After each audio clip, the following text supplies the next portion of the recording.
অরুণদার হাসিটাই আমার কাছে সব থেকে প্রিয়, তো ওটা পেয়েই আমি খুশি হয়েছি। ভাই যা পেয়েছে বাড়িতে এসেছে, যতটুকু পেরেছে আমি ভালো রান্নার জন্য বিশেষ কিছু রেসিপির প্রয়োজন হয় না। অরুণদার বেস্ট টেস্ট হচ্ছে অরুণদার মুখের হাসি এবং অরুণদার ব্যবহার। তারপরে পোলাওটা দেখে মনে হয় বা খিচুড়ি খাওয়া পোলাও ঠিক আছে, যদি সামনে বসে শুধু ভাতও খেয়ে যেতাম আমি, আমার কাছে সেটাই আনন্দ। থেকে বড় জিনিস সেটা হচ্ছে অরুণদা তারা মায়ের সন্তান, আমি নিজে একজন তারা মায়ের সন্তান।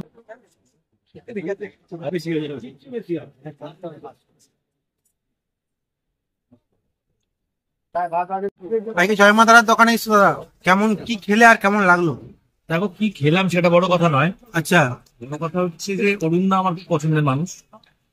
অরুণদার আমার আলাপ, আমি তো অ্যাকচুয়ালি ভিড়ের মধ্যে আসাটা খুব চাপ হয়ে যেত, কিন্তু একদিন আমি ভোরবেলা এসেছিলাম দোকান থেকে, তখন দোকানে সবে স্টার্ট হচ্ছে, অরুণদা দোকানে ছিলেন না। তো তারপর আমি অরুণদাকে ফোন করি, ফোন করে তারপর অরুণদা আমায় আমন্ত্রণ জানিয়েছিল। তারপর আমি একবার এসেছিলাম, আসা যাওয়াটা খুব একটা হয় না, কিন্তু অরুণদার সঙ্গে আমার প্রতি মাসে প্রায় 1-2 বার কথা হয়, এবং মানুষটা এত ভালো মানুষ। অরুণদা আমাকে বলছে যে আজকে এটা খাওয়াতে পারলাম না, ওটা খাওয়াতে পারলাম না, আমি একটাই কথা বললাম যে তোমার যে ব্যবহার বা তোমার যে আতিথেয়তা, সেখানে তোমার এই একটা হাসির কাছে যদি সামনে বসে শুধু ভাতও খেয়ে যেতাম আমি, আমার কাছে সেটাই আনন্দের। আমার মনে হয় রান্না রান্না ভালো রান্নার জন্য বিশেষ কিছু রেসিপির প্রয়োজন হয় না, ভালোবাসাটার প্রয়োজন হয়। অরুণদা যে ভালোবাসা দিয়ে মানুষের কাছে মানুষকে খাবারটা সার্ভ করে, সেটাই অনেক বড় বিষয়। এবং কলকাতায় অনেকেই এই খাবার ওরিয়েন্টেড বিষয় নিয়ে ভাইরাল হয়েছে ঠিকই, কিন্তু অরুণদা সেই জিনিসটাকে মেনটেন করেছে। এবং অরুণদার সব থেকে বড় জিনিস সেটা হচ্ছে অরুণদা তারা মায়ের সন্তান, আমি নিজে একজন তারা মায়ের সন্তান।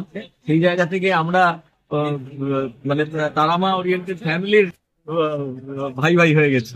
তো সেই জায়গা থেকে অরুণদার কাছে আসলে আমার মনের দিক থেকে ভালো লাগে, গিয়ে আমরা তারা মাকে নিয়ে দুটো কথা বলতে পারি, আমরা দুটো ভালো গল্প করতে পারি।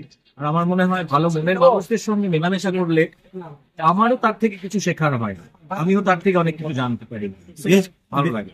ভেজ কাউন্টার থেকে পোলাও এসছে, আর নন ভেজ কাউন্টার থেকে চিকেন, দুটোর কম্বিনেশন কেমন লাগবে? দারুণ দারুণ, আমি কি বললাম, দেখো মানে অরুণদার খাবারের টেস্ট সবাই জানে, এখানে আমার নতুন করে কিচ্ছু বলার নেই।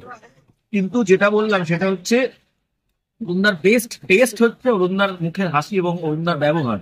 তো সেটার জন্যই আসা। মানে আমি আজকে কলকাতাতে আমার একটা বিশেষ কাজে ছিলাম, তো সেখান থেকে কদিন ধরে শুধু ভুলভাল খাওয়া হচ্ছে, ভাবলাম কি যে ভাইসের বললাম চল আমরা খিচুড়ি খেতে যাবো।